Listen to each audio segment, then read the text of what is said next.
ಕಾಂತಾರ ಸಿನಿಮಾದ ಸಹ ನಟ ಸಾವನ್ನಪ್ಪಿದ್ದಾರೆ. ಹಾಸ್ಯ ಕಲಾವಿದ ನಟ ರಾಕೇಶ್ ಪೂಜಾರಿ ಸಾವು. 33 ವರ್ಷದ ರಾಕೇಶ್ ಪೂಜಾರಿ ಹೃದಯಾಘಾತದಿಂದ ನಿಧನರಾಗಿದ್ದಾರೆ. ಕಾಂತಾರ ಸಿನಿಮಾದ ನಟ ಹಾಸ್ಯ ಕಲಾವಿದ ರಾಕೇಶ್ ಪೂಜಾರಿ ಸಾವನ್ನಪ್ಪಿರುವಂತಹದ್ದು. ಬರೀ 33 ವರ್ಷದ ರಾಕೇಶ್ ಪೂಜಾರಿ ಹೃದಯಾಘಾತದಿಂದ ನಿಧನ ಹೊಂದಿದ್ದಾರೆ. ನಿನ್ನೆ ಬೆಳಿಗ್ಗೆ 11 ಗಂಟೆಗೆ ಕಾಂತಾರ ಸಿನಿಮಾ ಶೂಟಿಂಗ್ನಲ್ಲಿ ಭಾಗಿಯಾಗಿದ್ರು. ಕಾಂತಾರ ಚಾಪ್ಟರ್ 2 ಸಿನಿಮಾದ ಶೂಟಿಂಗ್ನಲ್ಲಿ ಭಾಗಿಯಾಗಿದ್ದ ನಟ. ಹಾಗಾದ್ರೆ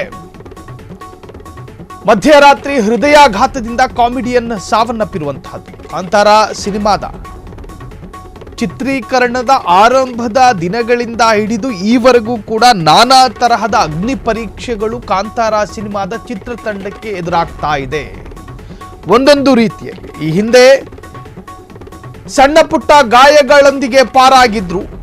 ಕಾಂತಾರ ಸಿನಿಮಾದ ಶೂಟಿಂಗಿಗೆ ಹೋಗ್ತಾ ಇದ್ದಂತಹ ಸಹ ನಟರ ವೆಹಿಕಲ್ ಅದಾದ ನಂತರ ಒಂದೊಂದು ರೀತಿಯ ಅಡೆತಡೆಗಳು ಕಲಾವಿದರಿಗೆ ಬರೋದಕ್ಕೆ ಶುರುವಾಯಿತು. ಇದು ಕೇವಲ ಕಾಂತಾರ ಸಿನಿಮಾದ ಕಲಾವಿದರಿಗೆ ಮಾತ್ರ ಯಾಕೆ ಎನ್ನುವಂತಹದ್ದು ಬಹಳಷ್ಟು ಚರ್ಚೆಯಾಯಿತು. ಹಾಸ್ಯ ಕಲಾವಿದ ನಟ ರಾಕೇಶ್ ಪೂಜಾರಿ ಸಾವನ್ನಪ್ಪಿರ್ತಕ್ಕಂತಹದ್ದು. ಕೇವಲ 33 ವರ್ಷ ರಾಕೇಶ್ ಪೂಜಾರಿ ಅವರಿಗೆ ತನ್ನ ಹಾಸ್ಯ ಪ್ರತಿಭೆಯ ಮುಖಾಂತರವಾಗಿ ಸಾಕಷ್ಟು ಅಭಿಮಾನಿಗಳನ್ನ ಗಿಟ್ಟಿಸಿಕೊಂಡಿದ್ದಂತಹ ರಾಕೇಶ್ ಪೂಜಾರಿ ಇನ್ನು ಕಾಂತಾರ ಸಿನಿಮಾದ ನಟರಿಗೆ ಮಾತ್ರ ಯಾಕೆ ಈ ತರಹದ ಅಗ್ನಿ ಪರೀಕ್ಷೆ ಎನ್ನುವಂತಹದ್ದು ಆರಂಭದ ದಿನಗಳಿಂದಲೂ ಕೂಡ ಚರ್ಚೆ ಆಗ್ತಾ ಇರತಕ್ಕಂತಹ ವಿಚಾರ. ಕಾಂತಾರ ಕರಾವಳಿ ಭಾಗದ ಅತ್ಯಂತ ಖ್ಯಾತಿ ಪಡೆದಿರತಕ್ಕಂತಹ ದೈವ ಕಾಂತಾರ ಸಿನಿಮಾದ ಸಹ ನಟ ರಾಕೇಶ್ ಪೂಜಾರಿ ಸಾವನ್ನಪ್ಪಿರುವಂತಹದ್ದು. ನಿನ್ನೆ ಬೆಳಗ್ಗೆ ಕಾಂತಾರ ಸಿನಿಮಾದ ಶೂಟಿಂಗ್ನಲ್ಲಿ ಭಾಗಿಯಾಗಿದ್ರು. ಆ ಬಳಿಕ ಸ್ನೇಹಿತನ ಮದುವೆಯ ಮೆಹಂದಿ ಕಾರ್ಯಕ್ರಮದಲ್ಲೂ ಕೂಡ ಭಾಗಿಯಾಗಿದ್ರು. ಎಲ್ಲರ ಜೊತೆ ಚೆನ್ನಾಗಿದ್ರು. ಪಾಪ ಉಡುಪಿ ಜಿಲ್ಲೆಯ ಕಾರ್ಕಳ ತಾಲೂಕಿನ ನಿಟ್ಟೆಯಲ್ಲಿ ನಡೆದಿದ್ದ ಮೆಹಂದಿ ಕಾರ್ಯಕ್ರಮ ಸಾಂಗವಾಗಿ ನಡೆದಿತ್ತು. ಮೆಹಂದಿ ಕಾರ್ಯಕ್ರಮದಲ್ಲಿದ್ದಾಗಲೇ ನಟ ರಾಕೇಶ್ ಪೂಜಾರಿಗೆ ಲೋ ಬಿಪಿ ಕಾಣಿಸಿಕೊಂಡಿದೆ. ಲೋ ಬಿಪಿಯಾಗಿ ಕುಸಿದು ಬಿದ್ದ 33 ವರ್ಷದ ನಟ ರಾಕೇಶ್ ಪೂಜಾರಿ ತಕ್ಷಣವೇ ಆಸ್ಪತ್ರೆಗೆ ಕರೆದುಕೊಂಡು ಹೋಗಿತ್ತಾದ್ರು. ಆದರೆ ಟ್ರೀಟ್ಮೆಂಟ್ ಫಲಕಾರಿಯಾಗದೆ ಸಾವನ್ನಪ್ಪಿದ್ದಾರೆ. ಕಾಂತಾರ ಸಿನಿಮಾದ ಸಹ ನಟ ರಾಕೇಶ್ ಪೂಜಾರಿ ಸಾವು. ನಿನ್ನೆ ಬೆಳಗ್ಗೆ ಕಾಂತಾರ ಸಿನಿಮಾದ ಶೂಟಿಂಗ್ನಲ್ಲಿ ಭಾಗಿಯಾಗಿದ್ರು. ಕಾಂತಾರ ಸಿನಿಮಾ ಆರಂಭದಲ್ಲಿ ಇದು ಕಾಂತಾರ 2 ಬಗ್ಗೆ ಹೇಳ್ತಾ ಇಲ್ಲ. ಕಾಂತಾರ ಸಿನಿಮಾ ಮಾಡಬೇಕು ಅಂತ ಹೇಳಿ ಮನಸ್ಸು ಮಾಡಿದಾಗ ಯಾವಾಗ ಕಾಂತಾರ ಸಿನಿಮಾದಲ್ಲಿ ಕೊರಗಜ್ಜ ದೈವದ ಫೋಟೋಸ್ಗಳು ಪೋಸ್ಟರ್ಗಳು ಸ್ಕ್ರೀನ್ ಮೇಲೆ ರಿವೀಲ್ ಆಯಿತು, ಆಗ ಕರಾವಳಿ ಭಾಗದ ಸಾಕಷ್ಟು ದೈವದ ಭಕ್ತರು ಆಕ್ಷೇಪಗಳನ್ನು ವ್ಯಕ್ತಪಡಿಸೋದಕ್ಕೆ ಶುರು ಮಾಡಿದ್ರು.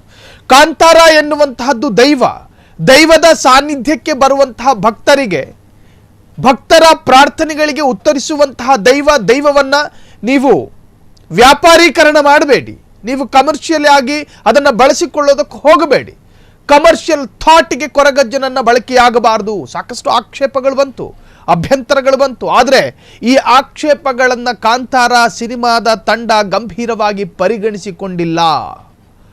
ಆ ದಿನದಿಂದ ಹಿಡಿದು ಈ ದಿನದವರೆಗೂ ಕೂಡ ಕಾಂತಾರ ಸಿನಿಮಾದ ಚಿತ್ರ ಕಲಾವಿದರಿಗೆ ಒಂದಲ್ಲ ಒಂದು ತರಹದ ಆಘಾತಗಳು, ಒಂದಲ್ಲ ಒಂದು ರೀತಿಯದ್ದು.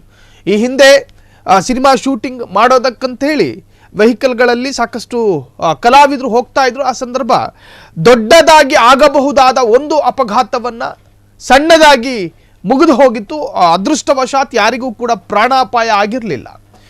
ಸೊ ಇವತ್ತು ಏನು ನಿಧನರಾಗಿರತಕ್ಕಂತಹ ರಾಕೇಶ್ ಪೂಜಾರಿ ತನ್ನ ಹಾಸ್ಯ ಪ್ರತಿಭೆಯ ಮುಖಾಂತರವಾಗಿ ಸಾಕಷ್ಟು ಅಭಿಮಾನಿಗಳನ್ನು ಗಿಟ್ಟಿಸಿಕೊಂಡಿದ್ರು, ಎಲ್ಲರನ್ನ ರಂಜಿಸ್ತಾ ಇದ್ರು. ತನ್ನಲ್ಲಿರ್ತಕ್ಕಂಥ ವಿಶೇಷವಾದ ವಿಭಿನ್ನವಾದ ಹಾಸ್ಯ ಪ್ರತಿಭೆ, ಆ ಪ್ರತಿಭೆಗೆ ಲಕ್ಷಾಂತರ ಅಭಿಮಾನಿಗಳಿದ್ರು. ಈ ಮನುಷ್ಯ, ಈ ಪಾಪ ದಿವಂಗತ ರಾಕೇಶ್ ಪೂಜಾರಿ, ಸೊ ಇವರು ಕಾಂತಾರ 2ನಲ್ಲಿ ಆಕ್ಟ್ ಮಾಡ್ತಾ ಇದ್ದಾರೆ. 33 ವರ್ಷದ ಯುವಕರಿಗೆ ಲೋ ಬಿ ಪಿ ಎನ್ನುವಂತಹದ್ದು, 33 ವರ್ಷದ ಯುವಕರಿಗೆ ಶುಗರು, 33 ವರ್ಷದ ಯುವಕರಿಗೆ ಹೃದಯಾಘಾತ. ನಿಜಕ್ಕೂ ಕೂಡ ಎಂತಹ ವರ್ತಮಾನದಲ್ಲಿದ್ದೀವಿ, ಎಂತಹ ಯಂಗ್ಸ್ಟರ್ ಬದುಕಿ ಬಾಳಬೇಕಾದಂಥ ಯುವಕ. ಸಾಕಷ್ಟು ಸಿನಿಮಾಗಳು ಕೈಯಲ್ಲಿತ್ತು, ಅವಕಾಶಗಳಿತ್ತು, ಸಾಕಷ್ಟು ರಿಯಾಲಿಟಿ ಶೋಗಳಿಗೆ ಈಗಾಗಲೇ ಆಹ್ವಾನವೂ ಕೂಡ ಬಂದಿತ್ತು, ಸಾಕಷ್ಟು ರಿಯಾಲಿಟಿ ಶೋ ಬುಕ್ ಆಗಿತ್ತು. ಆದರೆ ಬರೀ 33 ವರ್ಷದ ರಾಕೇಶ್ ಪೂಜಾರಿ ಹಾಗಾದರೆ ಜನರ ಆಕ್ಷೇಪಗಳ, ಜನರ ಅಭ್ಯಂತರದ ನಟ್ಟ ನಡುವೆ ಕಾಂತಾರ ಸಿನಿಮಾವನ್ನು ಮಾಡಲಾಯಿತಾ? ಕಾಂತಾರ 2ಗೂ ಕೂಡ ಸಾಕಷ್ಟು ಅಭ್ಯಂತರಗಳು ಬಂದಿತ್ತು. ಮಾಡಕೂಡ್ದು ಅಂತ ಹೇಳಿದ್ರು, ಮಾಡಕೂಡ್ದು. ಕೊರಗಜ್ಜ ಎನ್ನುವಂತಹದ್ದು ಆರಾಧನೆಗೆ ಅರ್ಹವಾಗಿರತಕ್ಕಂತಹ ದೈವ. ಅದನ್ನು ನೀವು ವ್ಯಾಪಾರೀಕರಣ ಮಾಡೋದಕ್ಕೆ ಹೋಗಬೇಡಿ. ಕ್ಷಣ ಕ್ಷಣದ ಸುದ್ದಿಗಳಿಗಾಗಿ ಫ್ರೀಡಂ ಟಿವಿ ಸಬ್ಸ್ಕ್ರೈಬ್ ಮಾಡಿ, ಲೈಕ್ ಮಾಡಿ ಹಾಗೂ ಫಾಲೋ ಮಾಡಿ. ಹೊಸ ಸುದ್ದಿಗಳ ನೋಟಿಫಿಕೇಶನ್ಗಾಗಿ ಬೆಲ್ ಐಕಾನ್ ಮೇಲೆ ಕ್ಲಿಕ್ ಮಾಡಿ.